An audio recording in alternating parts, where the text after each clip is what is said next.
Baik, Assalamualaikum warahmatullahi wabarakatuh. Suara saya jelas nggak ya, Bu?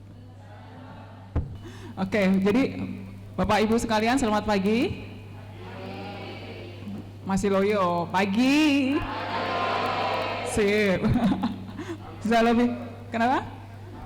Pantun, saya nggak bisa kalau pantun. Mohon maaf Bapak Ibu sekalian, kalau saya disuruh pantun udah langsung deh. Saya langsung mau lari, gitu ya. Baik, jadi pagi ini saya akan membawakan mengenai bagaimana sih sebetulnya insulin pada saat puasa, bagaimana sebetulnya aktivitas fisik. Aktivitas fisik itu bukan berarti cuma olahraga, tapi aktivitas fisik ya. Ini kayaknya agak eko-eko, saya dekat sini kali ya. Oke, yang sudah pernah puasa adik-adik sekalian, mana adik-adiknya mana? Tadi kan ibu-ibu sama bapak-bapak, adik-adik mana dek? Absen, absen. Adik-adik apa kabar? Apa kabar? Yang sudah puasa boleh tunjuk tangan? Yang sudah puasa, yang sudah pernah puasa? Wow, udah pernah puasa. Oh, pintar banget di depan. Udah pernah puasa? Yang belum puasa? Yang belum pernah mencoba puasa? Yang belum pernah mencoba puasa? Oke, jadi sebagian besar udah pernah puasa. Sudah pernah KAD pada saat puasa? Pada saat puasa? Ada, sering nggak? Nggak, oke. Jadi sebagian besar udah pinter kan ya? Sudah mulai berpengalaman. Jadi saya cuma kembali menegaskan bahwa apa yang harus kita kerjakan pada saat anak kita puasa. Ya, oke. Prinsipnya apa gitu ya?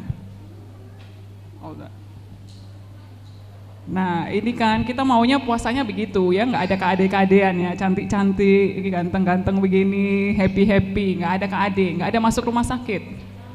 Jangan, betul ya, jangan ada yang masuk rumah sakit, jangan ada yang ketemu saya, Dokter Gaisani, Dokter Bina, ada Dokter Nanis, sama Dokter Adit di sana di GD, nggak boleh ya Bu, ya, nggak boleh. Jadi kenapa kita ada di sini berkumpul di sini adalah tujuannya nggak boleh ada yang masuk IGD selama puasa. IGD-nya bisa ada dua, KAD atau bisa karena hipoglikemi. Tahu kan ya hipoglikemi? Tahu kan ya KAD ya? Jadi saya nggak bisa terangin itu ya Bu.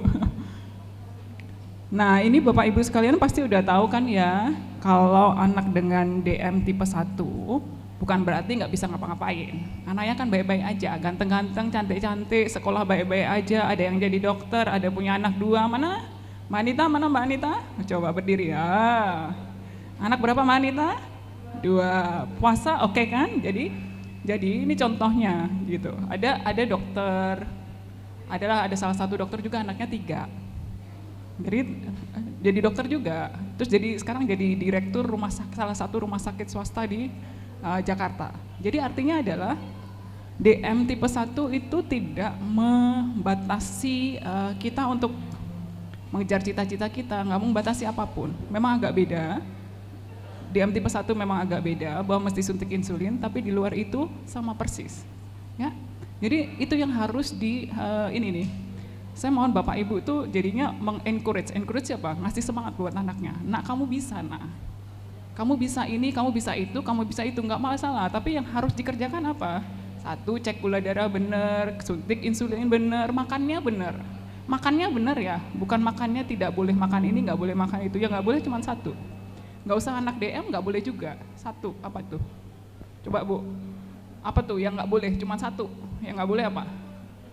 Apa? Hah? Kurang kenceng Bu? Hah? Aduh, ini masih pagi. Ah Bu, kencengan. Hah? Hah? Berlebihan, benar. Apalagi? Nanti kalau ada hadiah nggak sih di IC? Coba apa lagi? Makan tambah suntik, harus nggak boleh itu, betul. Apalagi? Cuman 1 ini pantangannya, 1. Gula. Kecuali pada saat hipoglikemi, gula. Orang normal juga nggak boleh makan gula banyak-banyak. Makan manis-manis itu nggak boleh, nggak ada gunanya sama sekali. Jadi bukan cuman untuk anak DM. Jadi kalau untuk anak DM, dietnya akan sangat sehat. Sehat Bu, normal, bagus, bukan diet yang harus nggak boleh ini, nggak boleh itu. Makanya sama persis kayak anak yang lain, kecuali yang nggak boleh adalah gula. Contohnya gula apa Bu? Gula pasir, apalagi? Hah? Gula merah, itu gula juga, apalagi? Gula aren itu juga gula Bu, nggak usah. Jadi itu doang, di luar itu sama persis ya. Jadi itu diingat. Nah itu juga dasar untuk nanti berpuasa. Buka puasa pakai kolak kan, nah, pakai gula. Boleh nggak? Oh, boleh katanya. Gula darahnya langsung? Dimarahin nanti. Oke, jadi Bapak Ibu sekalian saya cuma mengingatkan bahwa kalau untuk anak dengan DM tipe 1, kita butuh insulin. Tadi kan nggak boleh. Jadi 2 makannya mesti bener. Kita yang normal, yang nggak DM tipe 1 juga akan mengikuti cara makannya anak DM. Karena itu cara makan yang paling sehat. Gitu. Jadi itu tadi, Ibu tadi bilang kan ya, nggak boleh makan kalau nggak suntik. Ya, nggak suntik yang mana? Rapid ya, yang sebelum makan ya. Jadi insulin terus makan, terus kemudian periksa gula darah mesti teratur. Terus habis gitu mesti olahraga, terus kemudian ya ini tadi kayak begini nih, ngobrol-ngobrol kita Bu. Edukasi itu artinya ngobrol-ngobrol gini sama dokternya, sama temennya, sama sesama, sama yang lebih senior, yang udah lebih berpengalaman. Nah itu sama dengan edukasi ya. Nah ini semuanya akan kita terapkan pada saat anak puasa ya. Oke, nah ini tadi selalu bahwa harus seimbang antara insulinnya dengan makannya. Tadi udah bilang kan ya, insulin plus makan. Kalau mau makan mesti suntik insulin, ya nggak? Yang pakai insulinnya basal bolus, tahu nggak basal bolus? Suntiknya berapa kali? Sebelah sini, basal bolus suntiknya berapa kali minimal? Berapa tangannya? Tangannya ke atas. 4, 3, 2, 1. 4. Sisi belakang banyak dokternya. Ayo, tengah-tengah Bu, berapa? 3. Ayo Bu sini, 4. Ayo depan Bu. 3 kali. 3 tambah 1 jadi 4. Jadi betul 4 kali, 3 plus 1, betul. Udah pintar semua deh Bu ya. Jadi 3 kalinya apa? Sebelum makan, terus 1 lagi kalinya sebelum tidur. Oke, pintar. Jadi itu harus seimbang dengan makannya. Oke, jadi apa yang akan saya bicarakan, saya diskusikan hari ini adalah sesuai dengan yang konsensus internasional. Jadi secara internasional pun mereka punya pedoman untuk anak-anak DM, anak dan dewasa yang puasa. Jadi itu internasional karena banyak yang puasa juga. Jadi perlu ada pedomannya. Nah ini adalah yang punyanya ISPAT ini baru tahun 2022, ini punyanya IDF itu apa? International Diabetes Federation, jadi ngurusin seluruh dunia, ini juga ngurusin seluruh dunia untuk anak dan remaja. Nah ini ada namanya khusus nih, nanti ada itu ya, jadi salah satu yang nyusun adalah Prof. Aman, nanti Prof. Aman akan datang. Agak kecil suaranya. Suara saya kenceng kan Bu? Di belakangnya kurang. Hah? Bergema. Oh.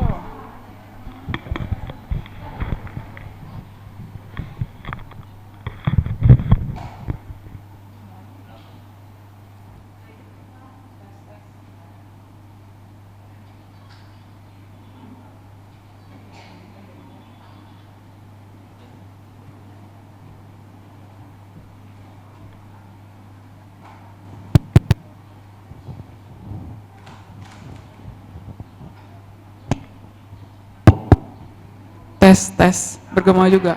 Oh, kenapa nggak dari tadi ya Pak Bu ya? Oke, sampai mana tadi? Jadi untuk pada anak dan remaja itu yang salah satu yang nyusun adalah Prof. Aman. Prof. Aman akan datang nanti, sama bangunnya kesiangan juga. Oke, jadi ini untuk anak dan remaja dan juga orang dewasa. Jadi di orang dewasa pun juga ada bagaimana sih sebetulnya tuntunannya untuk puasa. Nah, kenapa sih kita mesti ketemu dulu kayak begini? Kenapa sih dokternya bawel banget sih? Coba yang sering ketemu sama saya, sering saya omelin bukan? Iya.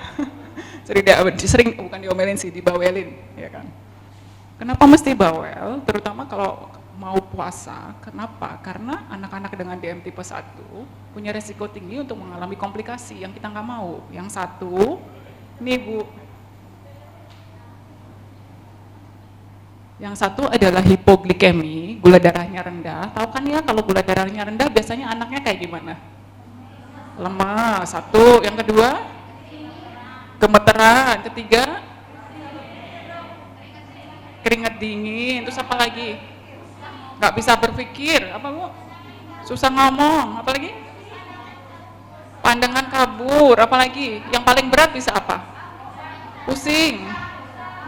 Oke, pinter semua. Jadi kalau kayak yang paling berat apa kalau hipoglikemi? Kejang, pingsan. Jadi pingsan atau nggak sadar sama kejang. Jadi kita kan nggak mau kan ya anak kita lagi puasa terus begitu. Karena kadang-kadang anak itu nggak berasa. Walaupun dia gula darahnya rendah, dia nggak berasa atau dia cuekin. Apalagi kalau di sekolah, ya kan? Dia malu sama temannya, ya nggak? Yang puasa. Yang merasa nggak?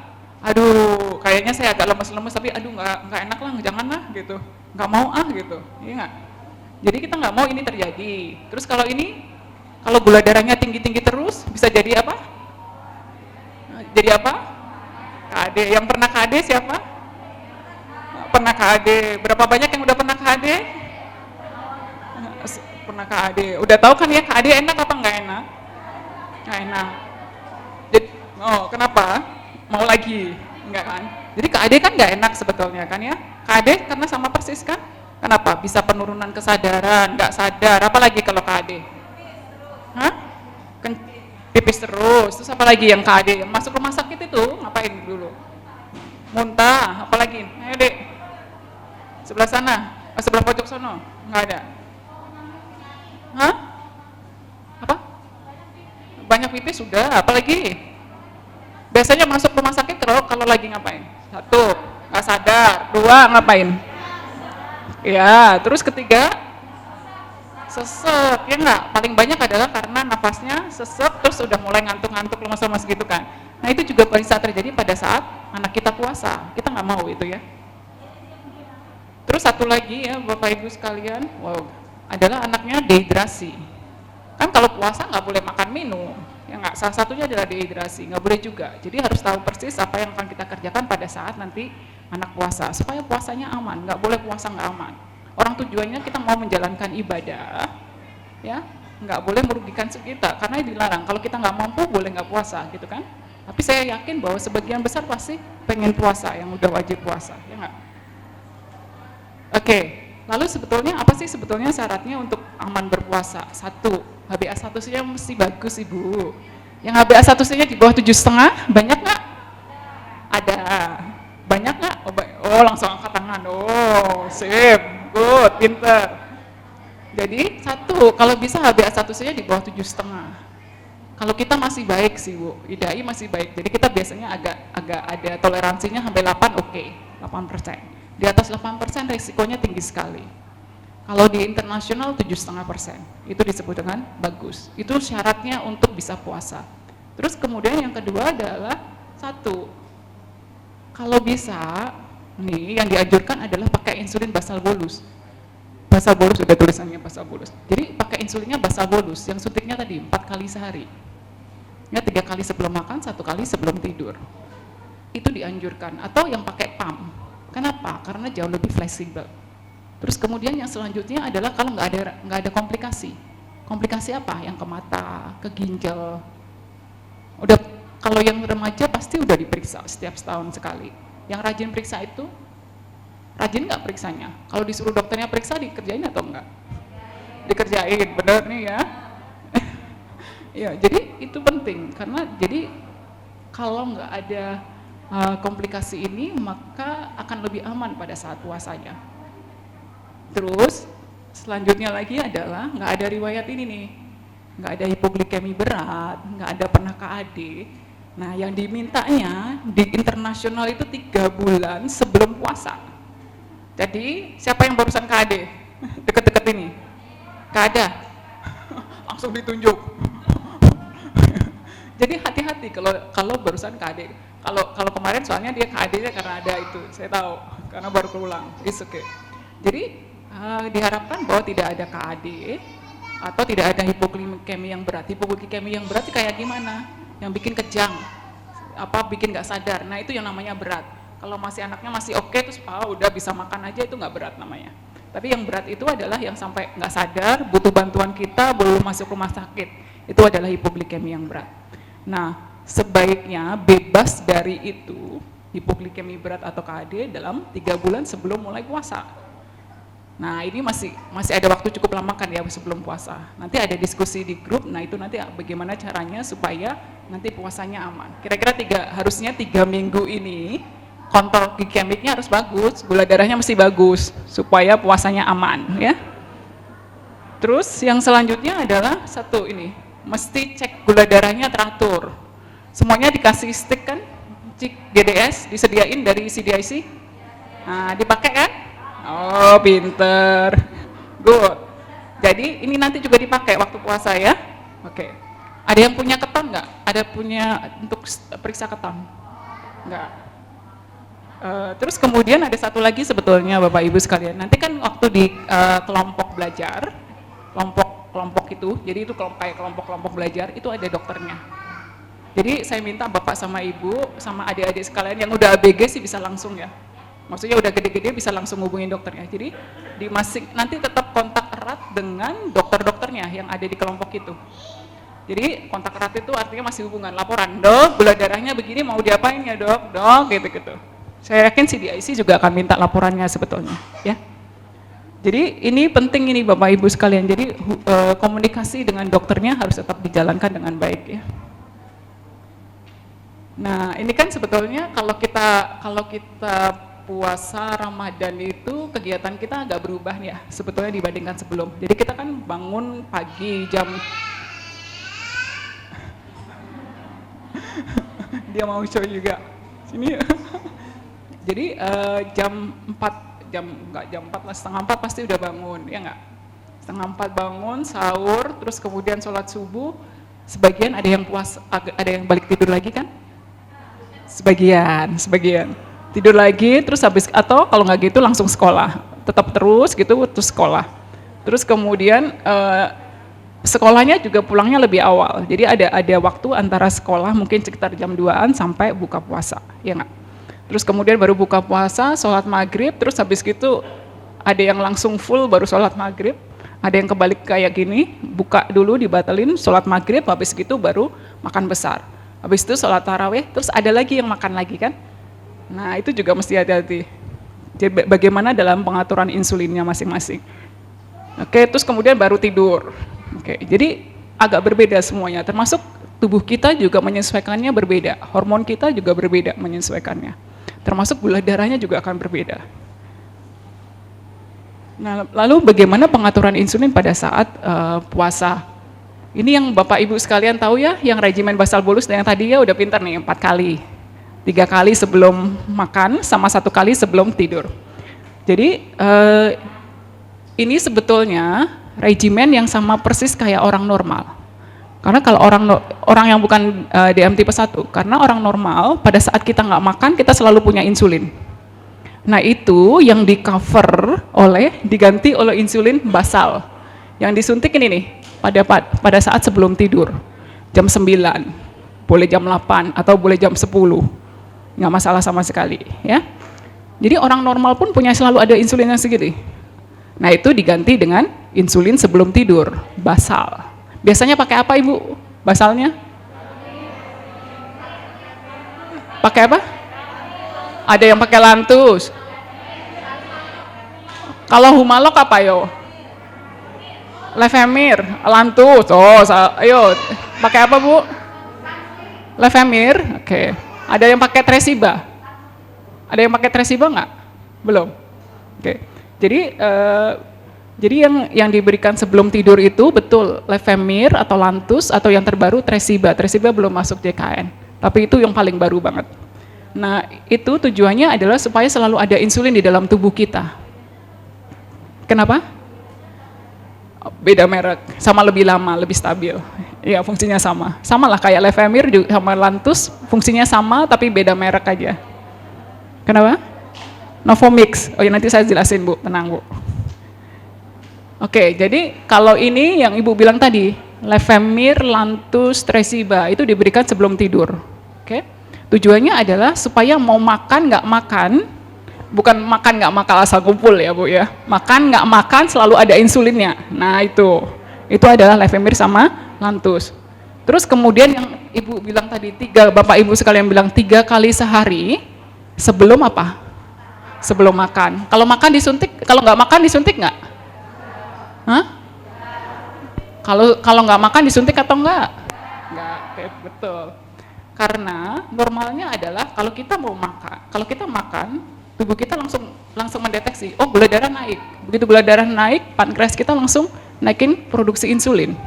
Makanya selalu bahwa kita ganti juga, sama, kita cuma mau niru yang normalnya di dalam tubuh kita. Jadi dikasihlah setiap kali kita mau makan, anak mau makan, kita kasih insulin. Insulin biasanya dipakai sebelum makan adalah Humala, pintar Bu, itu sebelum makannya. Terus habis gitu apa lagi? Novorapid. Terus apa lagi? Ada yang pernah pakai Apidra? Ada. Jadi itu juga sama dengan sama. Jadi itu adalah untuk bolus sebelum makan. Nah, kalau puasa pertanyaannya, makannya berapa kali? 2. Waktu sahur sama waktu buka. Kan biasanya 3 kali nih. Siang-siang disuntik nggak? Enggak, oke, good. Jadi jangan suntik siang-siang ya Bu, kecuali ada kecuali ya, tapi jangan suntik siang. Jadi suntiknya kapan? Sebelum sahur sama pada saat buka. Pintar udah ya. Jadi yang ini sebetulnya kita jauh lebih suka dan daripada yang tipe yang tadi, yang konvensional, nanti saya jelaskan selanjutnya. Kenapa? Karena lebih fleksibel. Buat anak lebih fleksibel, makannya lebih fleksibel, nyuntiknya lebih fleksibel. Bisa dinaik turunin ya. Apa yang terjadi pada saat puasa? Hold on. Ya.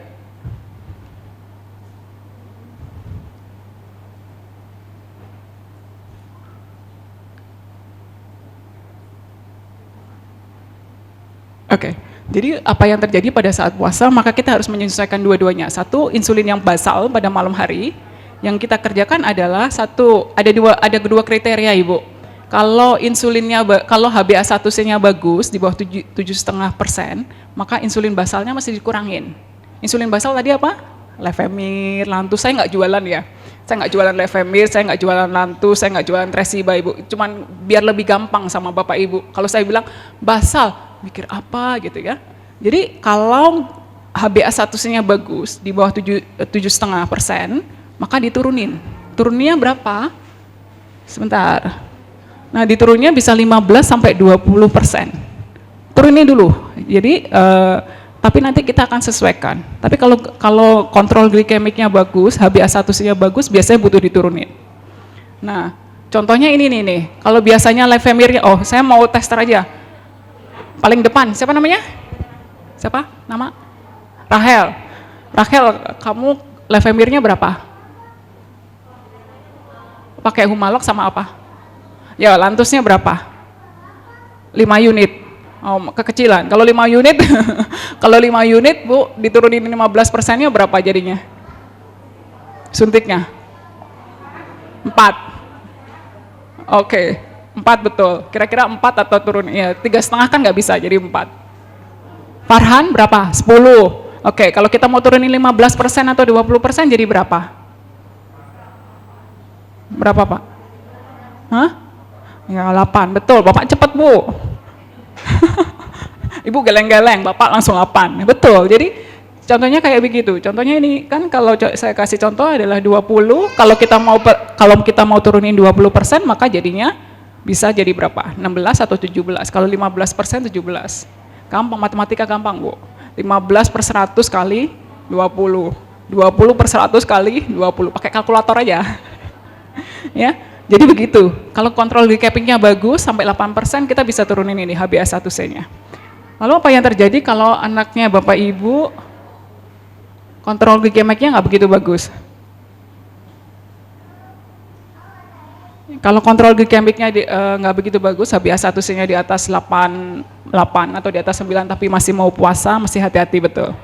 Satu, kita tidak menyarankan insulin basalnya diturunkan. Insulin basal itu tadi apa? Levemir, Lantus, itu nggak perlu diturunkan. Kalau gula darahnya masih aut-autan gitu. karena artinya masih belum oke kontrolnya. Jadi biasanya kita nggak menyarankan untuk menurunkan dosis dari insulin basalnya. Nah, kalau dia di atas 7,5 sampai 9 kita bisa turunkan, tapi turunkannya nggak usah terlalu kenceng. Bisa mulai dari 10 sampai 15%. Jadi pakai 15%-nya. Kan tadi juga minta turunin 15%-nya ya. Jadi contohnya kalau HbA1c-nya ya mepet lah 8,5, 8,9, kita mau turunin berapa? 15%-nya. Jadi mulai dari 17 IU. Tapi ada tapinya Bapak Ibu sekalian. Kalau kayak begini, mesti dicek gula darah teratur. Kalau dia cenderung naik-naik, tinggi-tinggi gula darahnya, ya mesti dinaikin. Sebentar Bu, saya saingan sama dia soalnya. Bu kalau nggak itu ngesuruhin aja, main di luar, dia bosan kayaknya. Namanya anak umur segini.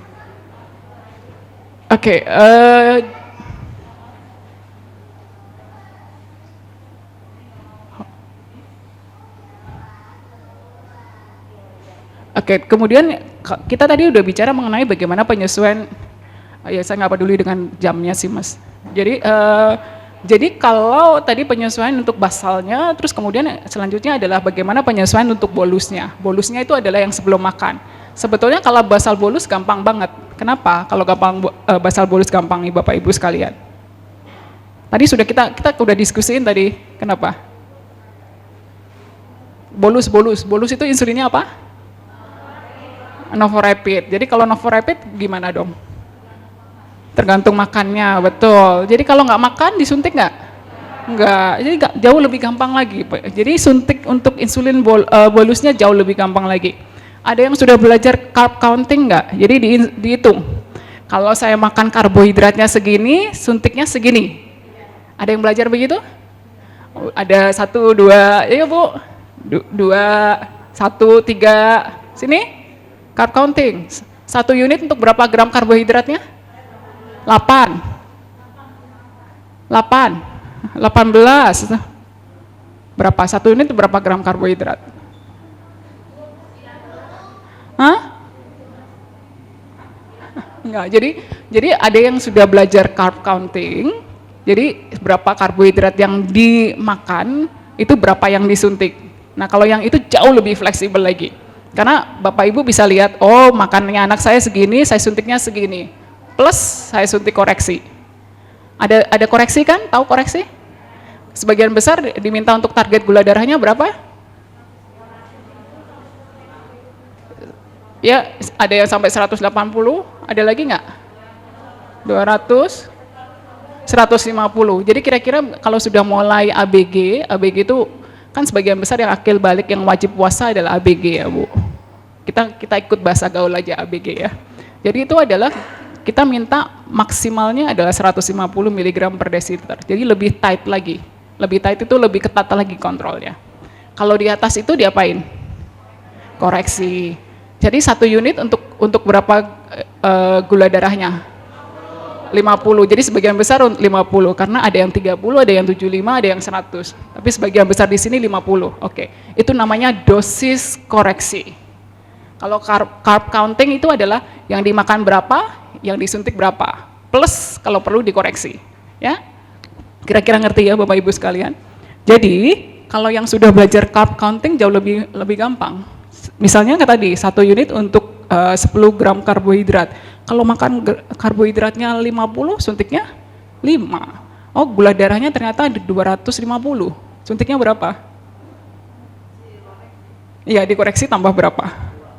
Oh pinter Bu, udah lolos ya. Nanti bisa ngajarin di itu ya, di kelompok, tetap aja pusing ya Bu, nanti di kelompok bisa ngajarin nih. Jadi seperti itu yang dikerjakannya Bapak Ibu sekalian kalau carb counting. Nah, kalau tidak belajar carb counting apa yang mesti dikerjakan? Udah dikasih tahu kan, makan paginya harusnya berapa? Berapa suntiknya? Yang paling depan, tengah-tengah, suntiknya berapa makan pagi? Hah? 5. Kuping saya nggak kedengeran dulu. 13. 8 unit, jadi bervariasi kan. Jadi kalau dikasih tahu untuk 8 unit makannya kayak begini gitu kan. Nah, sama itu diterjemahkan untuk pada saat sahurnya. Sekian untuk kayak begini. Nah, apa yang masih dikerjakan adalah kalau bisa awal-awal dosis insulinnya kita kurangin dulu 20% untuk sahur, hanya untuk sahur. Buka puasa nggak dikurangi. Ya. Oke, jadi sahur dosisnya dikurangi 20% atau 30%. Bapak Ibu nggak usah khawatir karena ada yang harus dikerjakan lagi di luar ini ya. Terus kemudian kalau pada saat buka puasa dosis Novorapidnya kan sebagian besar pakai Novorapid kan ya. Dosis Novorapidnya disarankan untuk tetap. Jadi kalau tadi dosisnya 13 pada waktu buka puasa ya 13, 14 ya 14. Ya. Tapi ya kita nggak kayak orang buta. Kalau orang buta itu jadi harus ada yang menuntun kita. Supaya ini kita mau naikin lagi apa enggak, kita mau turunin atau enggak. Gimana caranya, siapa yang menuntun kita untuk naik turunin? Siapa? Hah? Yang menuntun kita untuk naikin, nurunin tuh ngapain? Cek? Wah betul, jadi harus cek gula darah secara teratur, pinter Ibu sekalian, gitu ya. Nanti ini Bapak Ibu sekalian akan belajar lebih dalam lagi pada saat di kelompok sama dokternya masing-masing ya. Nanti, tapi prinsipnya seperti ini ya. Nah ini dia, kalau ini contohnya adalah bagaimana penyesuaian dosis dari insulin pada saat pagi sebelum sahur, terus kemudian pada saat siang hari, terus kemudian pada saat buka dan setelah buka. Kalau sebelum sahur gula darahnya segini, gak usah dipapain lantusnya atau lefemirnya. Tapi kalau naik, kalau di atas 160 sampai 250 mesti dinaikin, nanti diajarin Ibu. Terus kemudian kalau di bawah 90 gula darah pagi sebelum sahur, insulin yang basal. Basal itu yang kayak tadi, lefemir, lantus. Kan biasanya kalau gini, kita mau naik turunin lantus, lefemir, biasanya kita patokannya gula darah yang mana? Pagi. Nah karena kita puasa, gula darah paginya kapan? Sebelum sahur. Jadi itu sama persis. Jadi sama persis kayak cuman digeser aja. Yang biasanya jam 6 pagi, geser ke jam 4 pagi. Nah itu gampang banget prinsipnya di situ ya. Tapi ada tapinya, kita juga minta Bapak Ibu tetap cek pada saat dia bangun tidur lagi. Kalau dia sempat tidur habis subuh, nah itu kita minta cek lagi. Itu jam 6, jam 7 pagi tetap. Kita minta cek lagi di siang hari. Kita minta cek lagi sebelum buka puasa. Terus kemudian setelah 2 jam setelah buka puasa kita juga minta cek lagi. Nanti akan saya di belakang ada kapan aja mesti cek gula darahnya ya. Nah kalau siang hari, sebentar, kalau siang hari ternyata terjadi nih ya, gula darahnya di bawah 90, hati-hati. Itu artinya kemungkinan resiko adanya hipoglikemi. Kalau ini belum perlu buka puasa. Kalau perlu buka puasa kalau sudah terjadi hipoglikemi di bawah 70. Begitu di bawah 70 buka puasa. Karena bisa lebih rendah lagi. Karena bisa kenapa-kenapa, oke? Terus kemudian kalau gula darahnya di atas 250 mesti hati-hati juga. Kalau segini biasanya kita minta koreksi. Kalau di atas 250 terutama koreksi. Kalau ada di atas 250 plus ketonnya positif, udah buka puasa aja. Koreksi terus buka puasa karena resikonya ketoasidosisnya tinggi sekali. Nanti kayaknya dokter Nanis akan bicara apa aja sebetulnya komplikasi pada saat puasa. Terus kemudian pada saat ini nih sebelum buka puasa kira-kira 2-3 jam sebelum buka puasa resiko hipoglikeminya yang paling besar. Bukan siang hari persis tapi 2-3 jam sebelum buka puasa karena puasanya udah jauh lebih lama gitu ya. Nah ini juga kalau bagaimana dengan sesudah buka puasa, kalau gula darahnya tinggi ya dikoreksi kayak tadi prinsipnya kan habis makan gitu kan, tahu kan? 2 jam sudah puasa periksa nggak? Kalau sama CDIC harusnya 2 jam sudah makan mesti periksa kan ya? Ya, jadi mesti dikoreksi aja, gampang sekali. Kalau ada yang belum nggak jelas, Ibu boleh langsung ini ya, langsung tunjuk tangan. Terus kemudian ada yang pakai konvensional, ada yang pakai nggak 2 kali sehari suntiknya? Suntik pagi sama sore. Ya, Ibu pakai ya. Ada lagi nggak yang pakai 2 kali sehari? Ada lagi 2, ada lagi yang lain ya? Karena sebetulnya yang 2 kali sehari itu adalah nggak cocok untuk puasa. Karena jauh lebih susah untuk menyesuaikan dosisnya, jauh lebih susah untuk menyesuaikan dietnya, makannya. Jadi resikonya jauh lebih tinggi dibandingkan yang basal bolus tadi. Kan kalau normalnya diberikan dosis paginya 2/3 dari dosis total, ya nggak? Yang paling banyak di pagi hari bukan? Ya, terus lebih kecil pada malam hari, ya. Oke, terus nah ini nggak enaknya, pasti akan ketahuan. Kan insulinnya udah dikasih dulu, sebelum makan pagi dikasih insulin, jebret. Nah insulinnya ini adalah insulin yang satu adalah kayak Novorapid, jadi itu gabungan antara Novorapid yang akan cuma habis dalam 4 jam, terus sama yang medium itu yang habisnya 12 jam. Jadi apa yang terjadi adalah disuntik sebelum makan pagi, jebret gitu, udah dikasih insulinnya di pagi hari. Kalau anaknya makannya nggak sesuai yang dianjurkan, insulinnya, gula darahnya pasti awut-awutan, jelas banget. Nggak bisa, itu harus strict sekali makannya. Itu kenapa basal bolus enak, karena dietnya lebih fleksibel. Mau makan banyak, suntiknya lebih banyak. Mau makan dikit, suntiknya lebih sedikit. Kalau yang ini, udah, kamu sudah saya kasih insulinnya segitu, nggak bisa lagi. Kalau makan banyak, pasti naik gula darahnya. Kalau makannya kesedikitan, ngapain? Hipoglikemi, makanya dia tidak fleksibel. Apalagi untuk anak yang puasa, jauh lebih tidak fleksibel lagi. Bapak Ibu sekalian. Kenapa? Kenapa dikasih? Kadang-kadang karena berhubungan dengan lifestyle. Kadang-kadang anaknya nggak bisa untuk disuntik 4 kali sehari. Kadang-kadang orang tuanya belum bisa, jadi tergantung kondisi. Nah kalau bisa, ini ada waktu 3 minggu kan, kalau mau puasa, sebaiknya diganti ke basal bolus. Diajarin dulu 3 minggunya ya. Ini baik oleh ISPAT, yang ngurusin buat diabetes buat anak dan remaja, maupun untuk yang ngurusin anak dan orang dewasa, nggak dianjurkan Bapak Ibu sekalian. Jadi satu, tidak dianjurkan untuk puasa karena resikonya besar sekali. Jadi kalau mau puasa karena waktunya masih cukup panjang, kita bisa mulai mengalihkan ke basal bolus. Kalaupun tidak, udah happy dengan yang sekarang, nah ada aturannya. Ini dia. Jadi harus cek gula darahnya rutin, sama lah yang basal bolus juga rutin. Nah, terus dosis hariannya, totalnya akan diturunkan. Nanti dokternya yang akan kasih tahu. Jadi ibu akan kasih tahu nanti bisa mulai dari berapa dosisnya.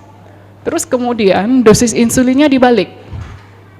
Yang tadinya buat pagi hari, sekarang dipakai buat malam hari. Kenapa? Kan kita makannya di malam. Betul kan? Siangnya ngapain? Nggak makan.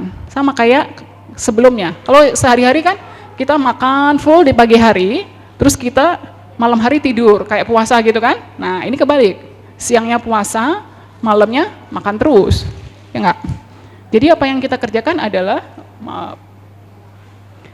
insulin yang di sore hari kita pakai disuntikan pada sebelum sahur. Insulin yang pagi hari disuntikan, dosisnya ya, disuntikan pada saat sebelum buka puasa. Oke? Jadi kalau tadinya 24 sama 12, maka yang pagi 24 jadi dibuka puasa, yang 12 jadi di sahur. Oke. Sebentar. Oke. Jadi terus kemudian ini sih betulnya Bapak Ibu sekalian. Ini saya nggak bisa lama-lama pasti, nanti akan diajarkan di masing-masing kelompok. Yang jelas adalah mesti cek gula darahnya mesti rutin. Sebelum sahur, pagi, bangun tidur, siang, terus sebelum buka puasa, sesudah buka puasa. Sama kalau bisa tengah malam sebetulnya. Cuman kadang-kadang tengah malam kalau udah capek banget buru-buru bangun ya. Nah ini ada koreksinya Bapak Ibu sekalian.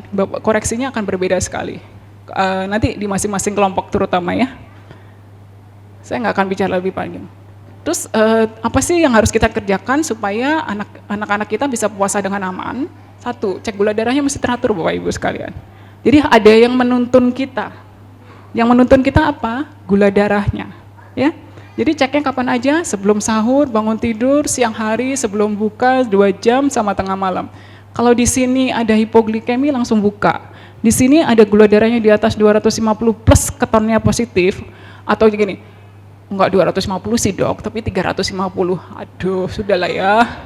Nanti itu masuk rumah sakit, buka aja, jangan koreksi terus buka, ya. Habis itu cek gula darahnya lagi. Ya, Bapak Ibu sekalian ya, ini siang hari, gak apa-apa Bapak Ibu sekalian ya. Terus kemudian, nah topik selanjutnya, gimana sih olahraga? Siapa yang aktif olahraga adik-adik sekalian? Olahraga aktif. Oh, hebatnya. Olahraganya apa aja? Berenang. Hah? Bulu tangkis. Bola. Oh, ayo deh yang belakang. Lo pakai tutupin masker. Olahraga nggak? Olahraganya apa? Hah? Aduh, apa Bu? Hah? Lari. Bu, maaf ya kuping telinga saya rada-rada. Oke, jadi terus kemudian apa sih sebetulnya yang berubah pada saat kita puasa gitu? Nah, ada nih Bu.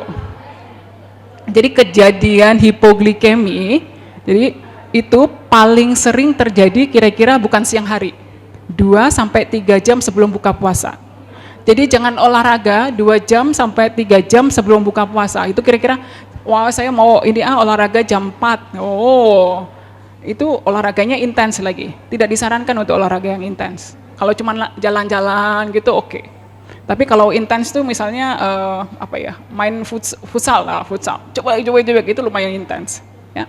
Nah itu biasanya tidak disarankan pada saat jam-jam menjelang buka puasa. Kenapa? Karena di situ risiko hipoglikeminya besar. Terus habis gitu ingat bahwa dia dehidrasi.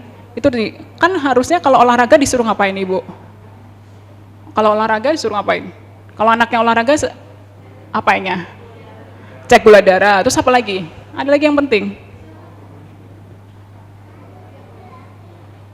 Kalau olahraga apa lagi? Cek gula darah rutin. Terus apa lagi?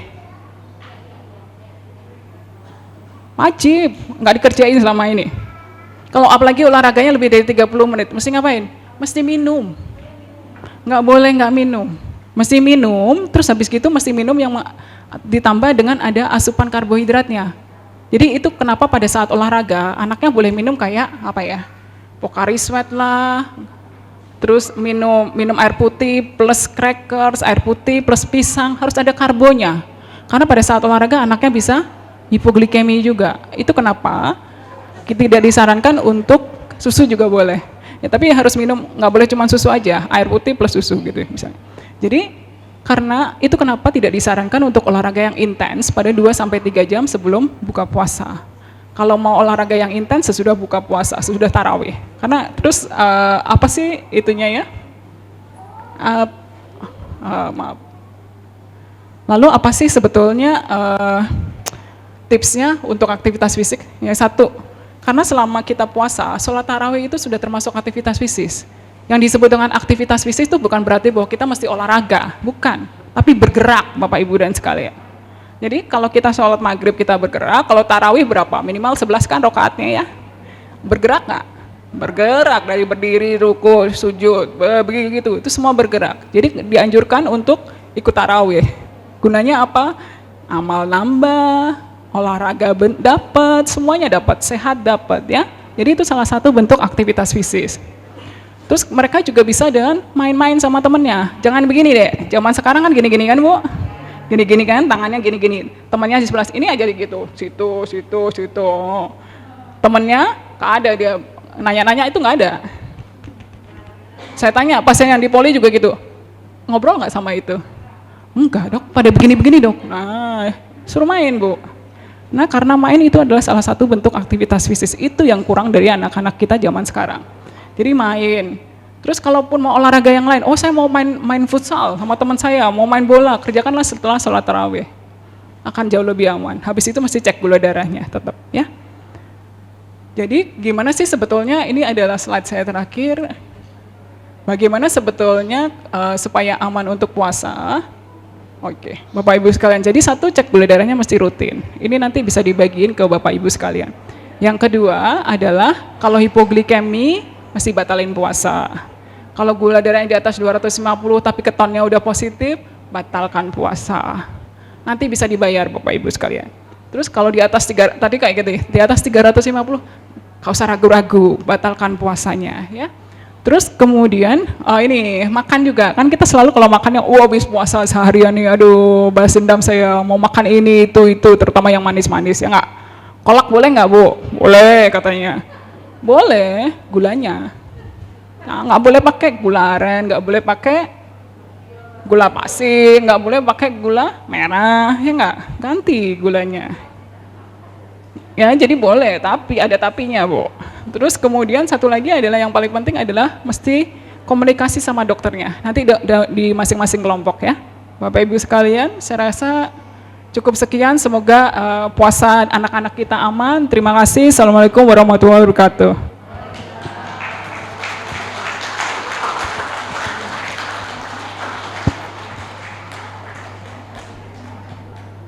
Terima kasih. Assalamualaikum warahmatullahi wabarakatuh. Saya izin buka masker ya Bapak Ibu biar ngomongnya enak ya. Kalau enggak saya ngap. Kita terakhir ketemu mungkin untuk persiapan puasa 3 tahun yang lalu ya Bapak Ibu ya. Ada yang ikut enggak di RSCM ya? Waktu itu sudah deket-deket mau menyerang itu COVID ya. Udah mulai sebentar terus kita masih sempat untuk mengadakan persiapan puasa ya. Oke, topik saya tentang monitoring ya, bagaimana aman berpuasa, melanjutkan topik dari Dr. Frida, silakan. Ya, jadi bagaimana kita aman, ini bukan menyebut Prof. Aman ya, Prof. Aman belum datang ya. Jadi agar aman dan juga tetap barokah insya Allah ya, pahala kita tetap tetap diterima oleh Yang Maha Kuasa. Lanjut, ini lanjutnya gimana? Yang ini ya? Ini? Kemana sih ininya? Oke, yang saya mau tahu dulu, yang umurnya 8 tahun ke atas yang siap puasa siapa?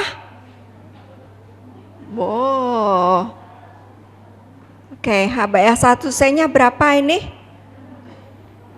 Berapa HbA1c-nya? Top. Kamu berapa? 6, waduh udah pada siap puasa semua nih kayaknya. HbA1c-nya pada bagus-bagus ya? Kok masih belum bisa Mas? Oh ya, jadi saya akan bawakan 3 topik ini tapi mungkin sambil jalan karena kurang lebih akan tumpang tindih ya. Bagaimana memonitor, bagaimana kita cegah komplikasi dan puasa kita aman. Tadi beberapa sudah disampaikan oleh Dr. Frida ya. Jadi akan saya sampaikan ulang-ulang kembali biar kita makin marem nanti puasanya ya. Ini perintah puasa untuk kita semua umat muslim ya. Jadi memang kita sebagai umat muslim selain sholat, zakat ya, kita juga diperintahkan untuk berpuasa pada bulan Ramadan.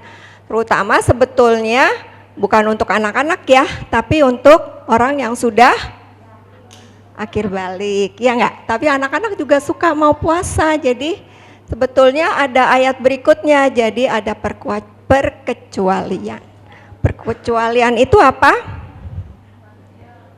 Lansia, apalagi? Lagi haid, hamil, nifas, apalagi nyusuin, sakit. Kalau diabetes sakit enggak? Tidak, iya nggak mau dibilang sakit. Oke, golongan muslim yang boleh tidak berpuasa itu tadi ya udah disebutin. Nah, mati. Emang pada belum makan kali ya? Ayo makan dulu, udah waktunya snack ngantuk kali ya. Iya.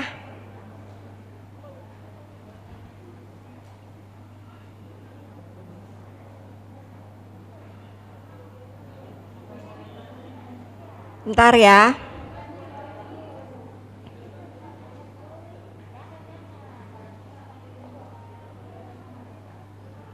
Jadi sebetulnya yang boleh puasa untuk anak diabetes yang mana?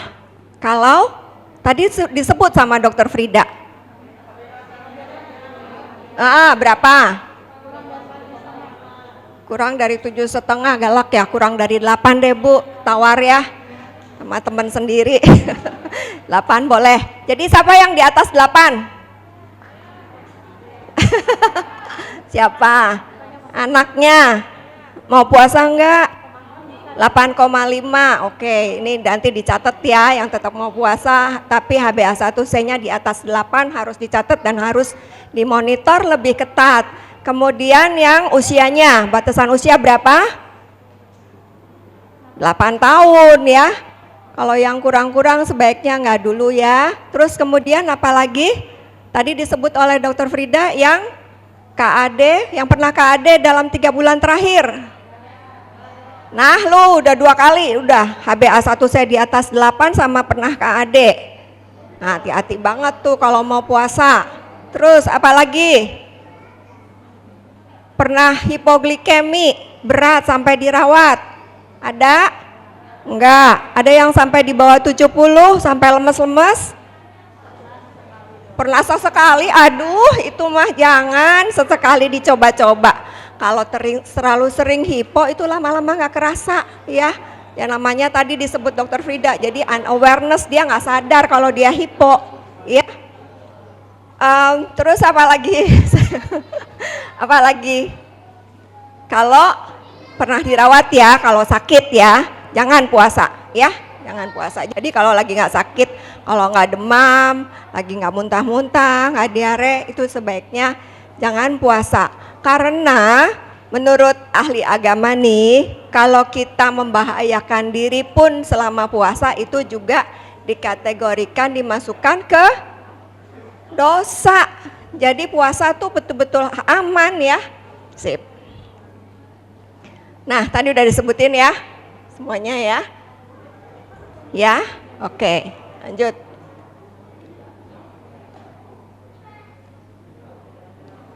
Kenapa ya? Sama saya tidak bersahabat ini. Ininya apa? Oke. Nah, apa saja yang perlu disiapkan sebelum puasa dan selama puasa? Kalau lihat gambarnya ini sama atau tidak? Tadi disebut oleh Dr. Frida ada 5 pilar untuk menata laksana diabetes. Ada insulin, olahraga, tadi semua sudah disebutkan oleh Dr. Frida. Terus makan, nanti diajarkan oleh Ibu Retno. Terus kemudian monitoring, ya, sama edukasi satunya ya. Apa bedanya sebelum dan sesudah puasa? Kalau sebelum puasa, ini yang kita lakukan sama-sama ya, belajar. Kita belajar gimana menghadapi nanti bulan puasa agar kita puasanya aman, nggak hipo, nggak hiper, nggak KAD. Terus aman puasanya sampai buka selesai 30 hari selesai ya 1 bulan. Nah apalagi kita konsul ke dokter. Gimana caranya, terus lihat. Jadi kan persiapan nih masih 1-2 bulan, kemudian ini sisa 2 minggu 3 minggu lagi ya kita puasa. Jadi jaga sampai gula darah kita itu masuk bulan puasa tidak ajut-ajutan, tidak terlalu tinggi, tidak juga hipo ya. Jadi masuk dalam target yang ditentukan oleh dokter. Jadi pas masuk puasa kita aman ya. Terus nah saat puasa nih ini kita yang mau terangkan sekarang, kita mau diskusikan sekarang. Tadi Dr. Vida sudah jelaskan tentang insulin ya.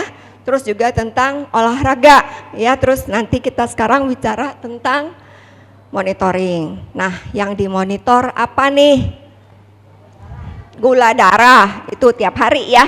Tadi siapa yang cek gula darahnya lebih 6 kali atau lebih sehari?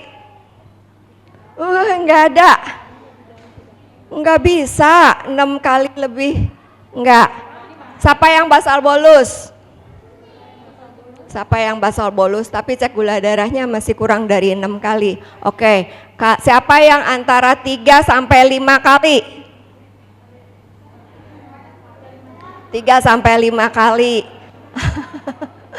Oke, ya berarti udah pada lama ya. Kalau yang 2 kali ke bawah? Kok? Oh ada, kenapa? Nakal, oke. Jadi nanti untuk mau dekat puasa lebih sering ya dikejar ya, biar tahu ini sudah benar atau enggak. Jadi kenapa harus monitor? Biar gula darahnya masuk dalam target. Kenapa sih seperti itu? Karena ada komplikasi-komplikasi yang harus kita jaga Apa itu komplikasi yang harus kita jaga? Satu, itu komplikasi panjang, oke, ginjal, gangguan ginjal. Komplikasi yang gawat-gawat, kejang kalau hipo. Terus apalagi? Yang paling takut tadi KAD, oke.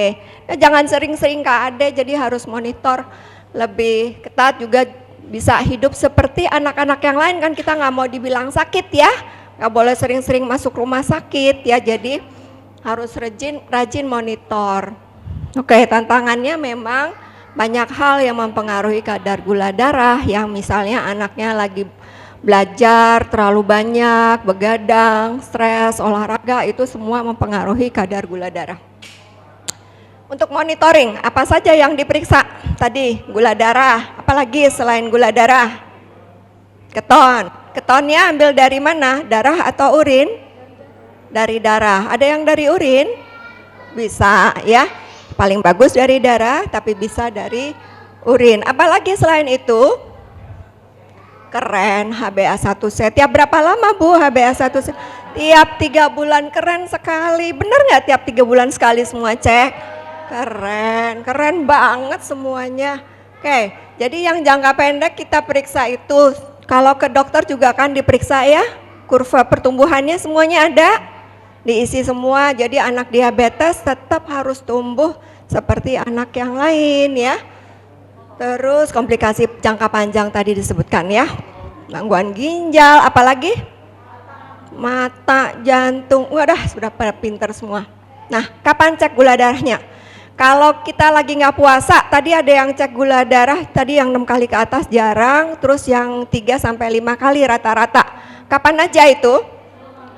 Belum makan, 2 jam sesudah makan, mau tidur malam, yang penting lagi 1 kali pada tengah malam ya, takut hipo pas malam-malam. Jadi kalau sudah itu yang baru-baru biasanya kita minta sampai 7 kali sehari, tapi kalau sudah ketemu dosisnya mungkin boleh 3 sampai 5 kali sehari ya. Oke. Jadi kalau puasa tadi Dokter Frida udah tulis ya, sebelum iftar ya dan sebelum sahur. Terus jadi sebelum makan lah ini ya. Terus 2 jam sesudahnya, jadi awal-awal mungkin masih harus ketat dulu ya untuk melihat polanya ya.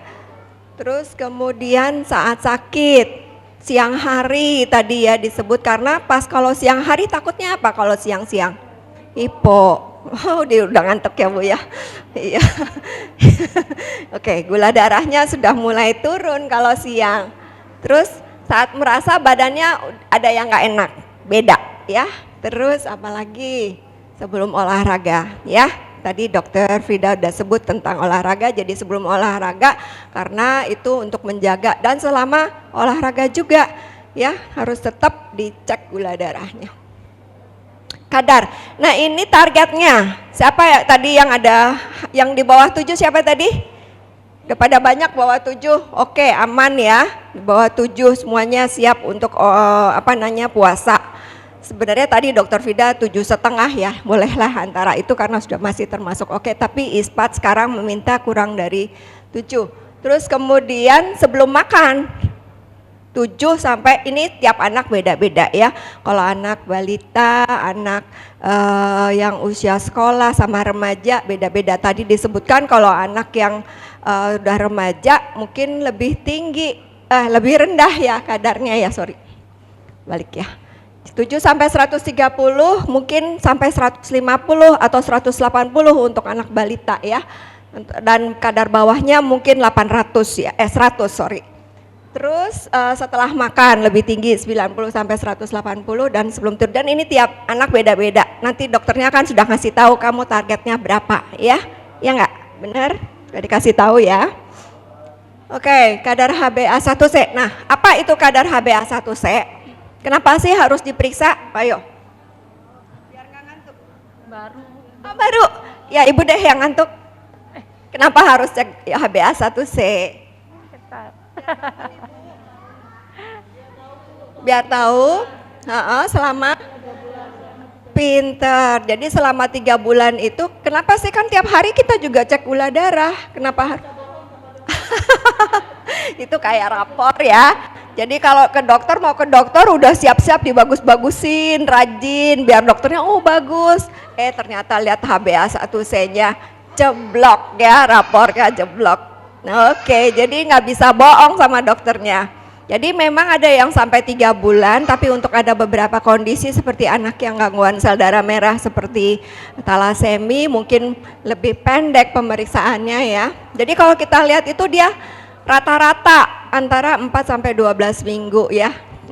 Ininya kalau dia seperti itu jadi HbA1c-nya 10 ya. Kalau di bawah itu sekitar 7. Oke. Nah, yang bagus yang mana? Di bawah 7 harusnya ya. Tadi 7,5 masih oke. Jadi yang hijau itu harusnya dapat bintang. Iya, semuanya dapat bintang. Kamu 7 di bawah 7 terus. Sudah berapa lama di bawah 7? Enggak juga. Oke. Terus. Nah, jangan lupa hasil pemeriksaannya itu selalu dicatat. Ini sering sekali datang kontrol ngebawa.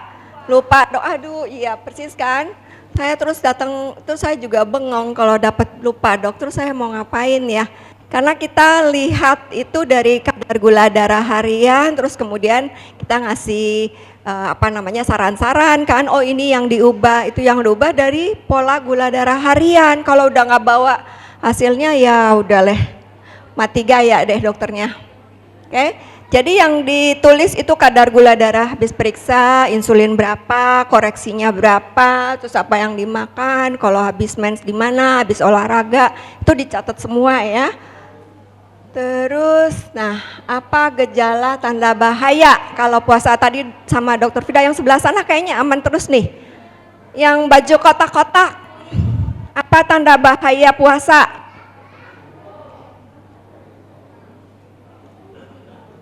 Paling takut apa? Hipo. Hipo apa tanda hipo? Lemes. Apalagi?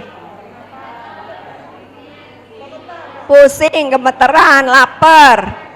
Bisa sampai kejang nggak? Bisa. Ada yang sampai pernah nggak sadar karena hipo? Ada? Nggak ada, alhamdulillah. Oke. Jadi yang ditakutkan itu kalau kadar gula darahnya hipo di bawah tuh semua gejalanya tadi sudah disebutkan. Satu lagi, kalau hiper, hipo dan hiper, gejalanya sama atau beda? Beda, apa bedanya?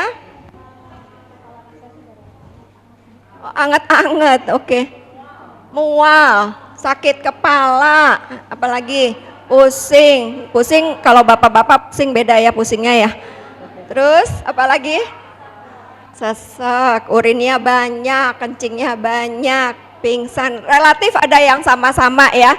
Jadi ada yang mirip-mirip antara gejala hipor sama hipo. Jadi makanya kalau kita nggak tahu ini kita lagi hipo atau hiper harusnya cek gula darahnya. Oke. Apa yang dilakukan kalau badannya lagi nggak enak? Cek gula darah, ya. Oke, apa yang dilakukan kalau hipo? Makan, oke.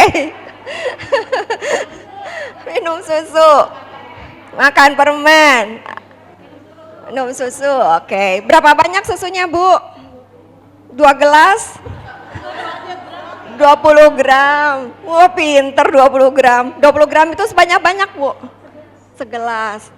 Oke, biasanya 15 gram cukup tapi nggak apa-apa 20 gram. Jadi teh kotak 200 cc itu nggak promosi ya. Nggak promosi, teh kotak tuh 200 cc. Terus jus itu setengah gelas itu cukup. Terus kemudian permen mungkin agak banyak 3-4 biji ya kalau permen ya. Terus itu Madura sampai nyari saya, Madura saya itu juga 15 gram satu saset ya. Oke, habis gitu apa kalau udah minum kayak gitu? Iya, keren sekali bener. Jadi jangan didiemin ya, bener atau enggak ya, udah naik atau belum ya. Kadang masih terus hipo, nggak boleh ya. Jadi tunggu 15 menit baru dicek ulang ya. Kalau gula darahnya sudah naik baru makan ya. Lanjut ya, tadi jadi udah batal minum terus habis gitu baru makan karbo yang lebih kompleks ya, roti, nasi, mie ya. Oke. Udah lulus semua nih, harusnya kita pulang aja ya. Udah pada pinter. Nah, kalau tinggi, wah udah ada nih. Minum air putih, jadi batal ya. Kalau tinggi, koreksi. Koreksinya pakai apa? Novo, oh pakai merek lagi. Ada yang pakai selain Novo Rapid? Oh ya pakai bolus. Bolusnya pakai apa selain? Ada yang pakai selain Novo Rapid? Apidra, ada yang pakai Humalog, ada yang pakai? Ya, semua itu boleh ya. Contohnya insulin yang bisa dipakai untuk koreksi. Oke. Nah, kalau gula darahnya lebih dari 250 dan udah diulang 2 kali masih 250, apalagi kalau anaknya sakit, lemes, pusing, itu lebih baik cek keton. Saya lihat tadi nggak ada yang punya keton ya, tapi hati-hati ya, harusnya dicek lebih intensif ya, lebih sering 2 jam untuk koreksi selanjutnya ya. Oke. Nah, tadi disebutkan cara koreksinya. 1 unit insulin nurunin berapa? Rata-rata pakai 50 ya. Oke, jadi mungkin berat badannya kurang lebih sama. Tapi tiap anak mungkin kalau anak yang lebih kecil 1 unitnya mungkin bisa sampai 75, 80 ya untuk nurunin, jadi nggak selalu harus 50 ya. Oke, jadi pakai dosis ini sebetulnya ya. Rumus ini 1800 dibagi dosis total harian. Apa yang dimaksud dosis total harian? Dosis seluruhnya. Siapa yang pakai basal bolus? Ini untuk yang pakai basal bolus ya. Ya. Ibu lantusnya bolusnya berapa?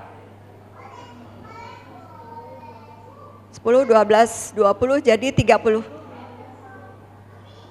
32.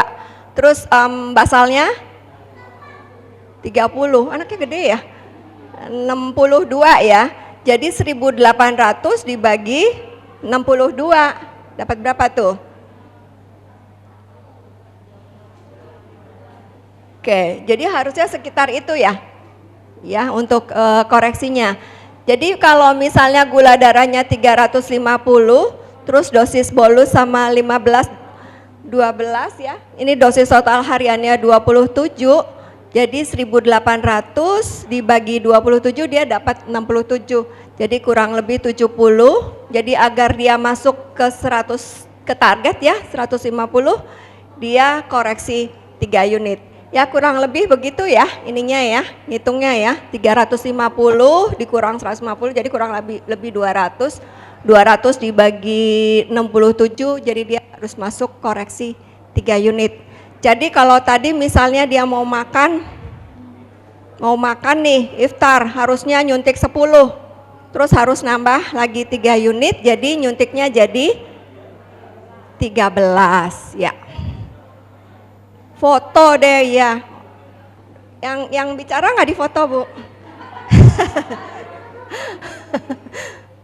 Udah? Oke. Kapan cek keton? Kapan cek keton? Tadi udah disebutkan ya. Jadi tadi kalau gula darahnya terus-terusan tinggi di atas 250 sudah koreksi, terus apalagi anaknya sakit, terus kemudian gula darahnya apalagi udah 300, nah itu cek keton. Ada sakit, mual, muntah, sakit perut, ini takut-takut sudah mau KAD ya. Terus ya, apalagi yang anak kecil yang pakai pompa, takut pompanya macet ya. Terus barusan aja KAD.